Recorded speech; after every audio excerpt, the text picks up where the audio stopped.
就是那个座谈会开过了，你不是整理了一个那个录音讲话吗？很清楚，对吧？听了很清楚。就关于医保这一块，我就感觉也好像有一点比以前有点进步，因为好像说哪个是那个梅峰处长讲了，这次基本上能定下来了，什么200块、300。这个基本上是定下来的。我做录音的目的呢，也是为了什么呢？这个座谈会以前我们开了多少次？其实呢影响力不是很大，就是包括写一些会后总结啊，像这一类的。有些人呢就是不太了解整个座谈会上的氛围，知道吧？这次呢就是特意就做了录音，而且我把分段切割，这个东西发出来过以后，社会影响很大。对，特别是我们异地这个维护的这个人群，就是讲影响很大。我的目的也是什么呢？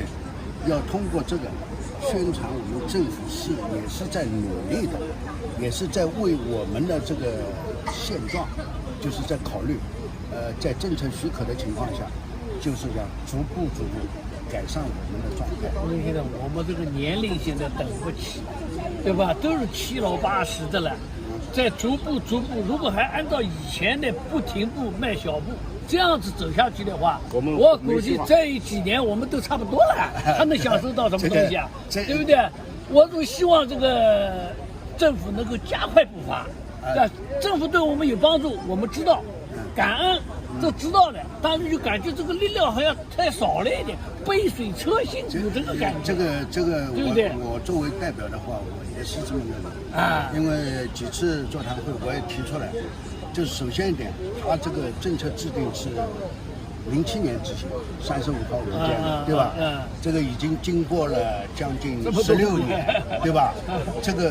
这个政策如果不改变的话，已经不适应现在的这个形势，对吧？与时俱进嘛。这个经济的形势，包括我们现在所那个面临的这个生活的压力，包括因为我们进入老年状态以后，就是看病的这个频次就加大了。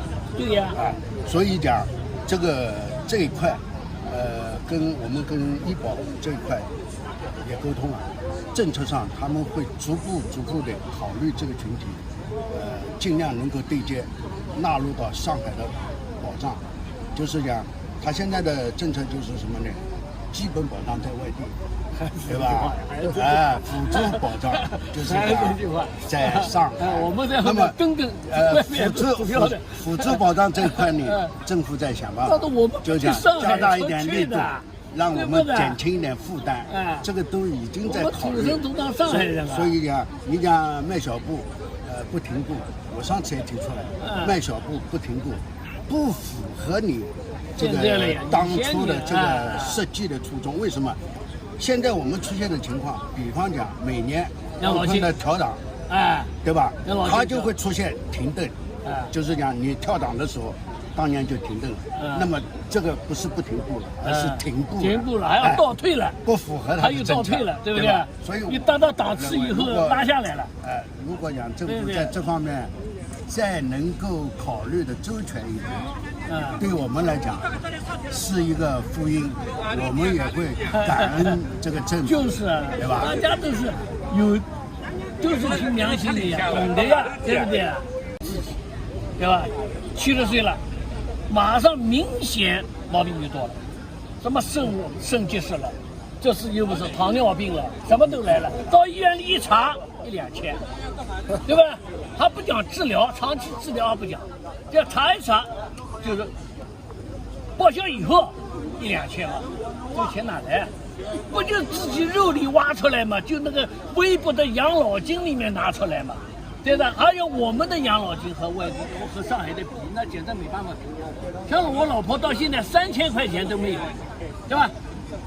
我的一个同班同学一起插队入户的，他回上海了，对吧？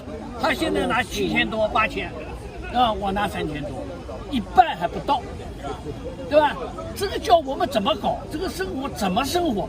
这个你这个从帮会角度来讲，为什么出现这种窘迫的状态？关键是问题是什么呢？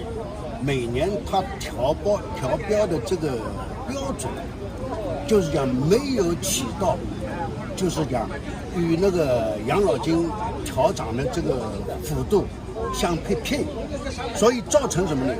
帮碰这么多年，我们跟上海的差距是越来越大，越来越大，没有缩小。帮碰实际上是什么呢？物价上去了，我们的差距拉开了，我们的生活指标实际上是下降的，所以才会感到我们的生活状态越来越窘迫。就是这个情况。我来讲个细话啊，每年按照100%在加养老金，那么上海的基数高，我们的基数低，每年我们都要比他少几十块，甚至将近100把块钱，一直在倒退，一直在倒退。他们有2个朋友开玩笑在讲个细话，我们希望呢，这个养老金啊，现在比如说我们涨到3000多块钱，我们能不能把这个养老金往下调，物价也下调，不要涨，我们一下子拉下来10年。去年我只拿到2000块不到一点，我情愿拿到10年以前2000块不到一点，我情愿拿到2000块不到一点。你给我降下来，大家全部降下来，你老上海的也降下来。我反而心里还平衡一点，为什么？你每年的100%加上去，我越加越少呀。这个10年我把它拉下来，它不就我跟它距离不就近一点了吗？这个呢，我这次在座谈会上不谈到了吗？就是讲你现在的标准不变，但是要给我们当年的那个差额，就是讲要固定下来。为什么要固定？对呀，就是讲我打个比方，我座谈会上不讲吗？上海我们按照5000块这个平均工资的话，那么它今年调标是4%，那么它是涨200。你政府部门给出的标准数字是3500左右，那么我们涨4%呢是140块钱，对吧？这个差距就60块。你在帮困的基础上再把这个60块给我的话，那么我当年的不产生那个差额，就是讲股民，因为基数低，反正我们基数低，我们是肯定是吃亏的。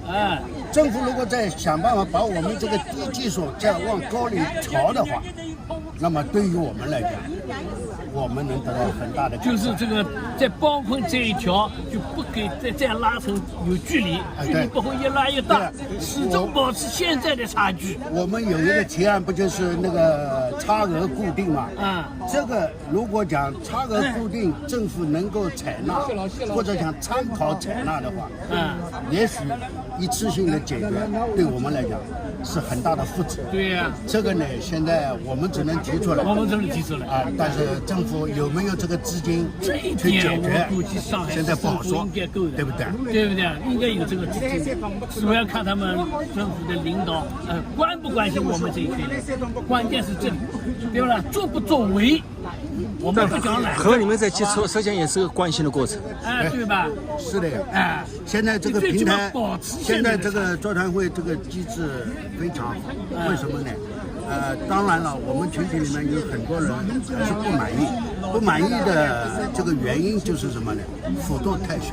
我们每年涨的，你像一跳档，其实只要一碰到跳档，从现在开始你就是止步了，你这一档就止步了，比方讲2600这一档你止步了，那么到3000你还能拿，超过3100的话没有了，就止步，就是你今年拿多少，比方讲你拿660就结束了，就是政府帮困就帮到660，你就没有再往上调的可能，也最多给你一个定额补助，30块钱给你增加，每年就是30块，30块现在能干什么？你看是对不对？30块讲的不好听，我吃2个烧饼1根油条好了，对吧？10块钱最起码10块啊，1/3没了，对不对啊？所以看到每天1块钱，每天1块钱就到菜场里就一根葱呀，就一把葱呀，你讲是不是？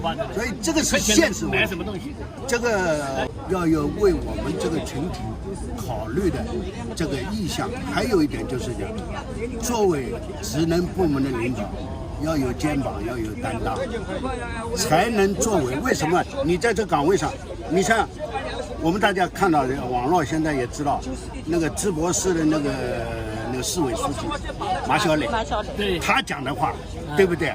我拿着稳定的工资，对吧？享受的能够保证的公务费用，我不为老百姓做事，我能干什么？对。